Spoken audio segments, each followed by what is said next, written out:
So welcome back everyone. Let's move on to the last question that I was able to solve from the CodeTON round 2. I've already made the editorials of the first two questions. So yeah, let's start with this question.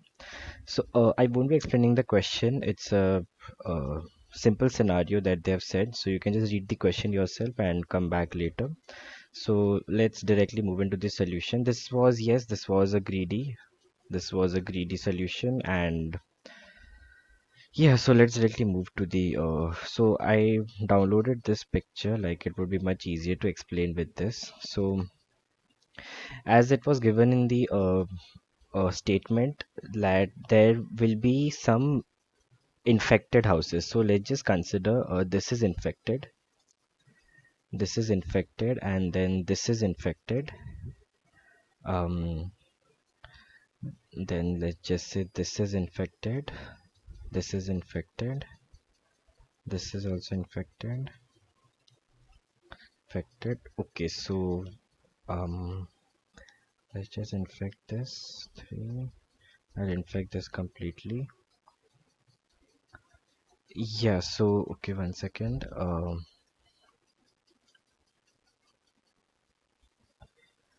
So let's just say this is the scenario.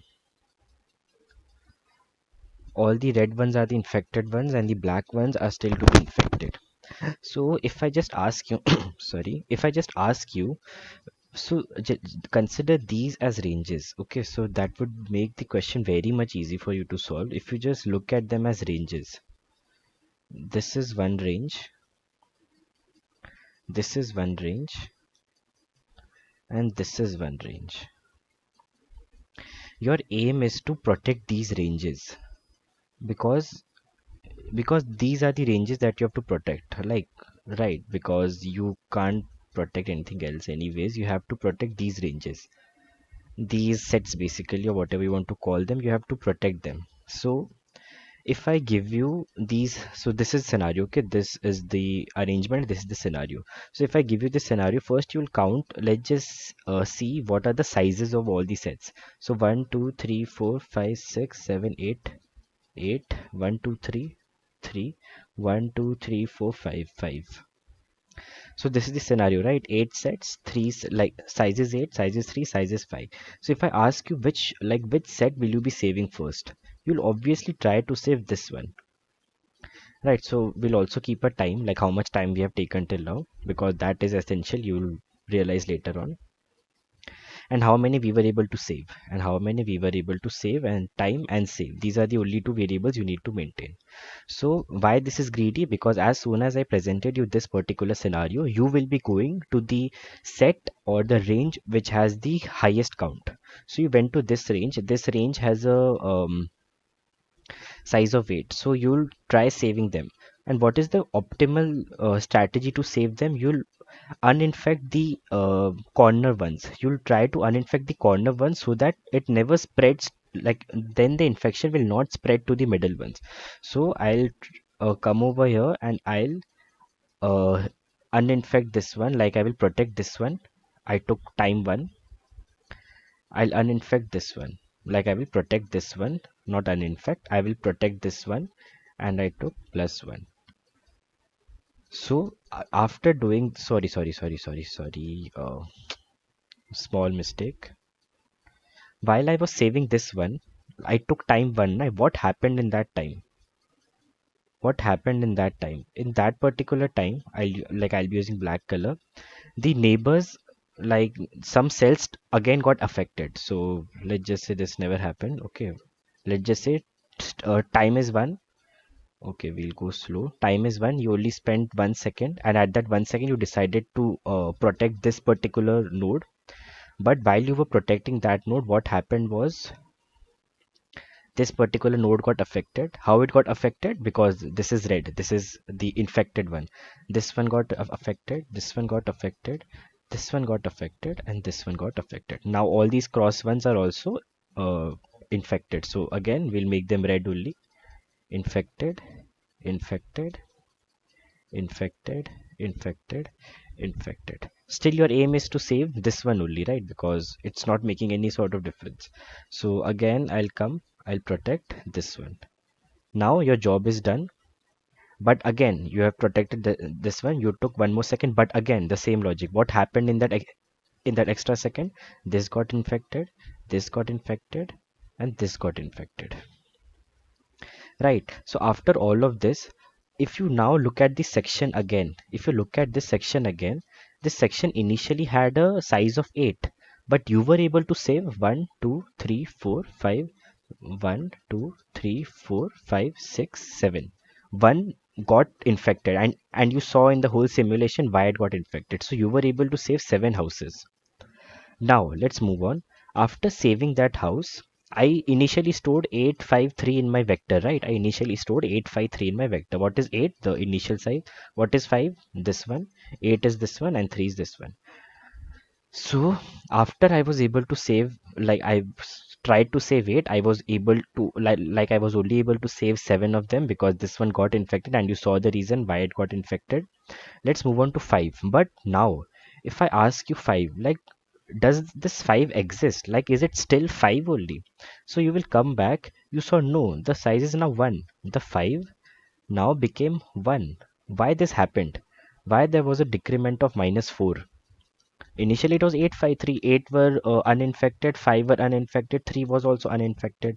8 you tried to save, you were only able to save 7 of them. And the 7 are 1, 2, 3, 4, 5, 6, 7. While you were saving this, 5 got reduced to 4. Sorry, 1. 5 got reduced to 1, and only this particular one is left. Why this happened? Because as you saw, we took time, 2 seconds we took. And what happened in that 2 seconds? 2, 2.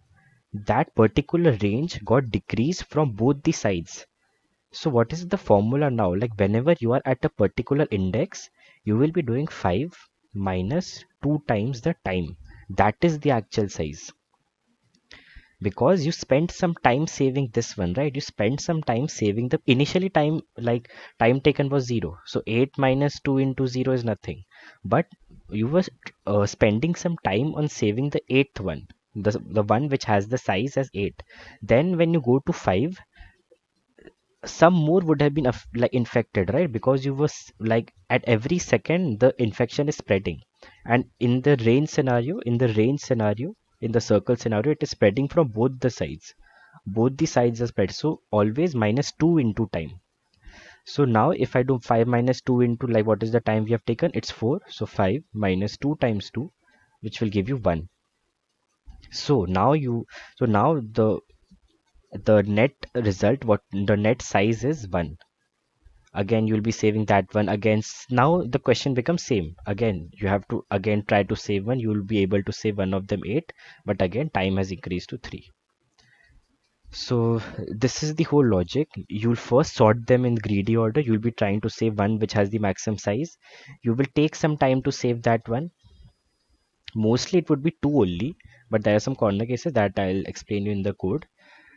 Mostly it will be time taken will be 2, and save would be size -1. How, like, as you saw 7, the actual size was 8, and you were able to save only 7 of them because one would get infected in the whole process. So I'll show you the code that would be like that will make it more clear. So if we see the code,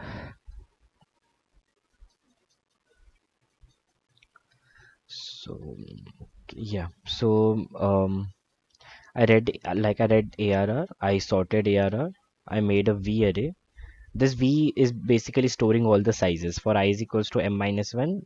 If you don't do that, still it's simple. Like if you always want ARR plus 1 mod, but I handle that separately. Basically, I'm adding all the sizes. You can see this code once. It's always ARR plus 1 minus ARR minus 1. If it is greater than 0, obviously. Like if there is at least one free node between them, you push that thing into the V array.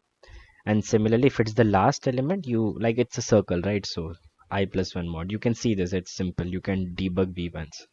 Now I have to sort V in descending order. Like I want the greater ones first. So that why I use, like, you know what V is, right? V is basically this array.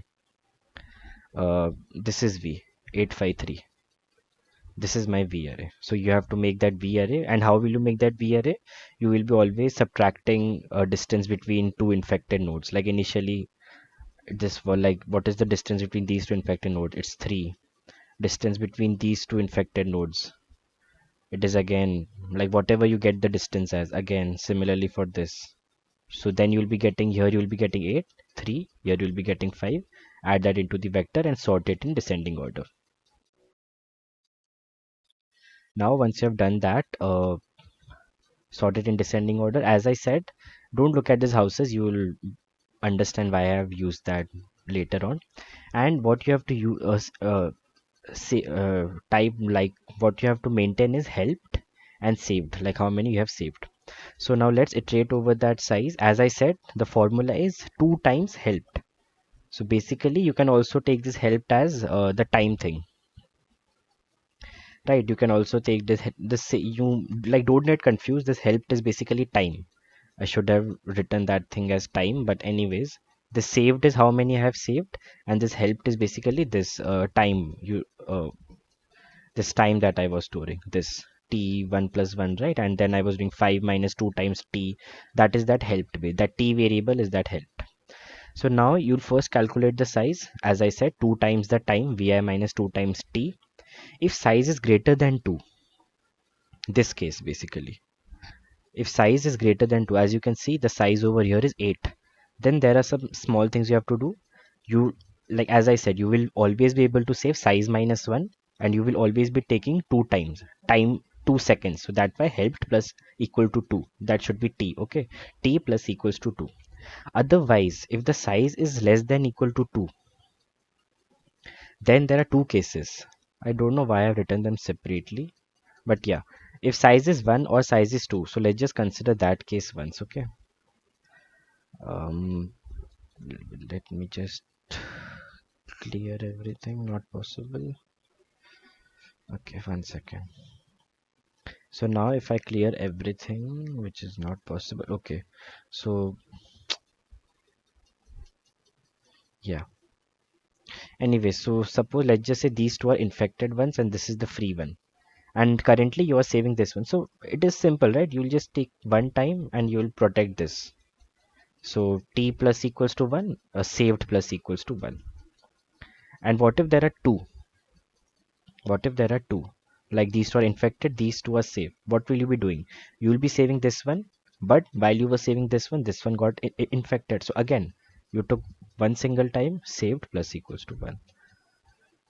So that is the idea.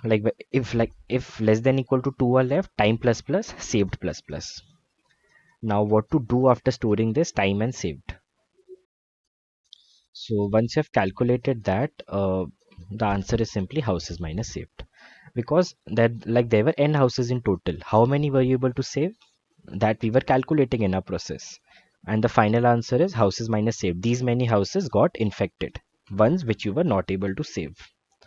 So this was the whole idea. A small recap: sort the array, because basically you want to calculate the range, right? So the array should be sorted, and once it's sorted, this v array will hold all the range sizes. The basically, if there is 5 and 8, how many houses are between 5 and 8? 2. So 8 minus 5 minus 1. Then you will sort the ranges in decreasing order. Then same idea, if size is greater than 2, you will always be able to save n minus size minus 1, and you will take 2 seconds for that. That is this help. This is actually time. And if size is 1 or it is 2, I just showed you why you will always be able to save only one of them, and you will be taking 1 second. So yeah, that's the whole idea, and then just print houses minus saved. So that's it. Thank you. I'll add this code into the description section. So yeah, thank you.